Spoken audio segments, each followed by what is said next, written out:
Hello everyone and welcome back to my channel, and in today's video I'm going to be showing you some easy DIY ideas based on the new hit Netflix show Squid Game. I have been obsessed with this show. I am currently watching it again. Let me know in the comments below if you watch this show and your thoughts, but don't leave any spoilers just in case people haven't seen it. But yeah, I thought I would make a video on some DIYs based on this TV show, so let's just get on with it. So the first DIY I have for you are these polymer clay charms based on the Origami flip game. I can't remember what it's called, but it's the game at the beginning. So for this you will just need some polymer clay. I have some Fimo clay that I've had for a couple of years now, and you need to get it in the blue and the red, but if you don't have any polymer clay you can probably just use some air dry clay and paint it later on, or just some white clay and paint it later on. That's fine. So you just need to make these little almost squares but a little bit of thickness just so they don't snap. And once you have your shapes like I've got here, you just need to take something thin like a clay knife or maybe even a credit card. I think this is from the inside of a cassette tape, and just make a cross shape in the middle of each one like this. And yeah, you just need to follow the instructions on your clay and put it in the oven. And before I put mine in the oven, I pierced a hole with a needle so I can attach them with a jump ring. And these are really cool. I think I might have done them a little bit too thick, but I attached two to a necklace and one to earrings, and now you have a matching set. So now I'm going to show you how to make this little felt plushie of one of the guards, and it is super easy and super simple to make. So for this activity you just need some felt and some sewing supplies. You've got some red felt for the body and then some black felt also. So you just fold your piece of felt in half, because then you get the shape cut out twice, so you don't need to cut two separate shapes out. So I've just drawn this little kind of squishy type man shape here, almost like a gingerbread man but with quite a large head. And I've done it in a black pen, but it might be easier to do it in a different colour. I've just done it in this colour because it's easier on camera. So you just then need to cut it out, and I did this off camera because it took long. So once you have your two bits cut out, you need to just take one of them and then take a piece of black felt and cut out a circle that is smaller than the head, and this is going to act as the mask of the character, so just carefully cut it out. You might want to measure it against the red body and then cut it out again just to trim it and make it look even. And once you have this, you can then sew your shape onto it. And I chose the triangle, not for any particular reason other than the fact it's the easiest shape to sew. And the sewing that I'm doing in this DIY is just a simple running stitch, so it's up and down, and then going back through doing a running stitch between the gaps that appear. So I'm just sewing my triangle. The other shapes are a circle. You could do a circle if you're better at sewing than me, or the square. And I think the triangle is the middle rank of the guards, because I think it is the more edges you have, the higher rank you are.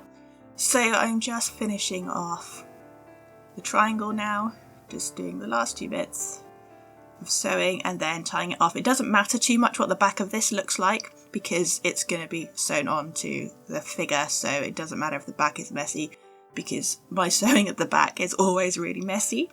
So once you have finished your shape, you can use a couple of pins to pin it to one of the figures, one of the red shapes. Just pin it to it, and then you can just do a simple running stitch with some black thread just all the way around, just to secure that in place.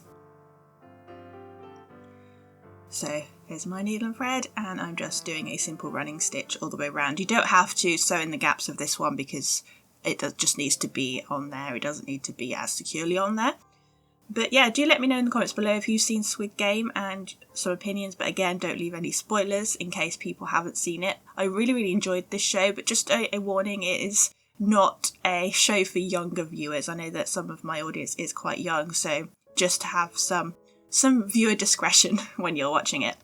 So here is my finished one. I have finished doing the sewing the circle on, and now I'm just sewing with some black thread about halfway down a line, halfway down, that will act as the jacket zipper and the edge of the jacket.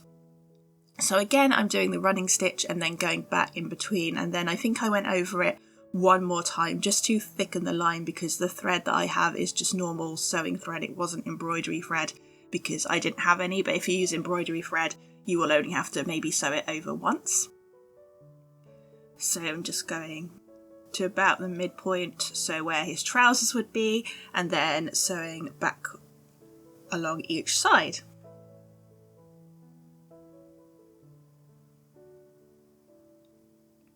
Here we go, I'm just finishing it off now.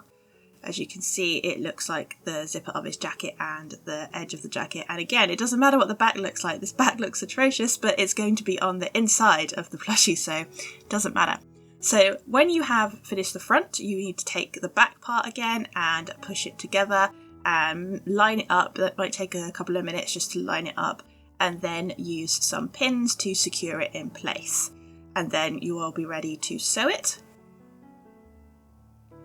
So for this, again, I am just doing a simple running stitch all the way around. I'm using red thread, and then I'm going over it, over the gaps with the running stitch just to secure it. And you need to make sure you leave a little bit at the top because we are going to stuff it later. So you want to leave a bit at the top, and the top is probably the best place to do this because it's the easiest place to get all of the stuffing inside. So you just need to go all the way around until you get to the other side of the hole at the top.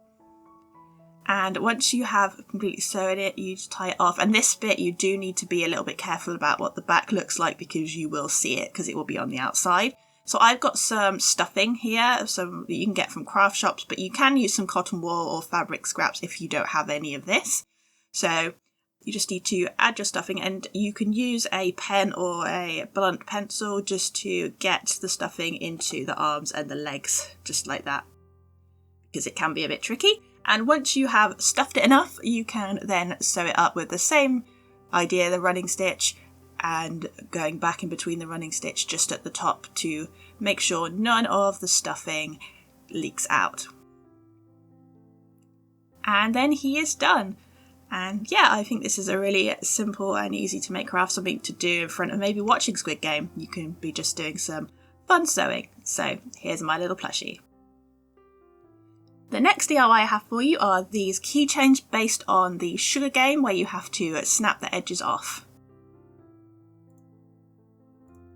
So for this DIY, I have a couple of these wooden keychains which you can get from most craft shops. I think I got mine from The Range or The Works, and I thought these would work really well because they look like the sugar things that they have. They're the same kind of colour, the sugar game, where you have to draw around the edge with like a needle and get the shape completely free from the sugar, but you can't break it because if you break it, you lose the game. So I'm just getting some brown pencils. I've got a darker shade of brown to do the line. So I'm doing one of the shapes, because the shapes are a circle, a star, a triangle, and an umbrella, randomly an umbrella.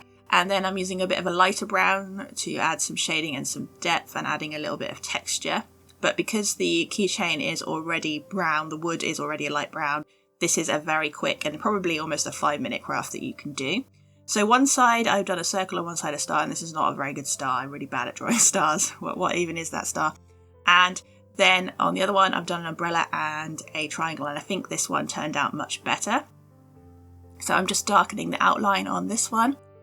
And yeah, you can do one or you can do two. You can even do just one symbol and then write Squid Game on the back. It's totally up to you. These ideas you can adapt and do whatever you like with. These are just some ideas for you if you enjoyed watching the show. So here are my finished keychains. You'll just forget that the star is drawn really badly, and let's just turn it over to the umbrella.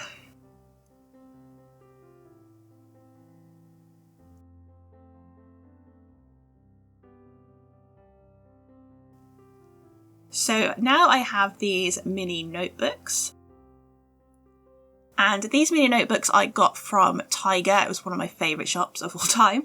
But you can get a small notebook from any kind of stationery store, or you can just do a bigger notebook if you want to. I'm just doing a small one because I'm a bit lazy really, I guess.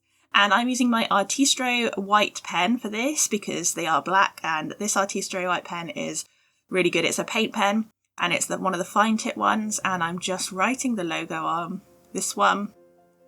You might have to go over it once or twice with your paint pens, but you can use gel pens. If you're customizing a lighter colour, you can use pencils. You can just do some art based on the game. You could even draw your favourite character, draw some of the symbols. I've just done the name of the game on this one, the logo, but I've done the English version rather than the Korean version because it's easier, I guess. And then I used a pink one also, but I would recommend these white pens from Artistro as an alternative to a Posca or a white gel pen because they are really good and really easy to use.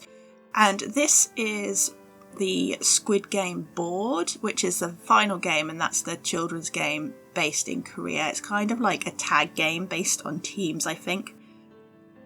But yeah, I think this is meant to be a squid. Not quite sure how it's meant to be a squid, but these are the shapes that the guards use, and the whole aesthetic of the game is really based around these three shapes.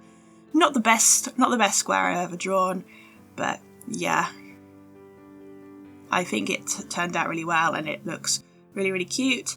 And then on this one, just the really free, easy shapes. But you can do whatever you want on your notebooks. You can get a bigger notebook and, like I said, draw your favourite character, draw your favourite game, just draw your favourite scene. And then you have your very own Squid Game notebook where you can keep score of other games that you play. So here are my 3 notebooks. Really pleased with how these turned out. They're very, very simple and easy to do. And finally, I just have these badges, again, very simple. Gone a bit simple towards the end of the video. And these you can get again from craft stores. I got these from the range, I think. They're ones that you just draw something and then put it inside. So you just need to deassemble the badge. You can just take the back off like so, and then use the circle as a guide to like draw around it. And I'm just going to show you here. I mean, you probably don't need me to show you how to draw around a circle, but you know, you're going to get it anyway. So just draw around the circle lightly, and then you can, again, draw whatever you want to. In the middle, you can draw your favourite character, your favourite symbol. I'm just colouring mine in a very similar colour to the players' jackets because I want to do a player number, and I'm just using a marker. And again, I'm getting out my white Artistro pen. I'm not sponsored, I just do try a lot of these products. So, but yeah, so here is the number, and I'm using 456, which is the number of the player, the main character. I can't remember his name and I can't pronounce the Korean names very well, but you could also do another number. I would also probably have done 67 because number 67 is a queen. And yeah, but again, you can do whatever you want. You can maybe take some of the ideas from the notebook. You can draw a picture of the guard if you don't want to make the plushie. It's totally up to you. Just a simple idea, and then you can put the badge maybe on your bag or on a lanyard. It's, again, totally up to you. But then you just need to cut it out carefully, and you might need to trim around the edges because I find that I always make my circles a little bit too big.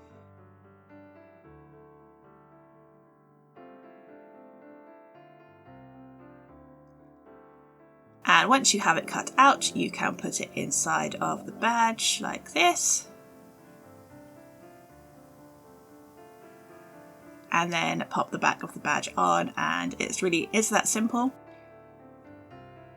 And then you have your player number badge.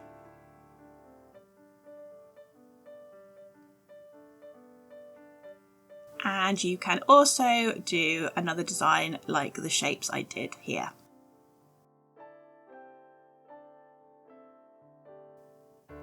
So here are all of my crafts again. Let me know in the comments which one was your favourite. I hope you enjoyed this video. I really enjoyed making it, and I'm really pleased with how these crafts turned out. It's been a while since I uploaded a video, but I really wanted to come back and do a good one, so it's taken me a few days to put this video together.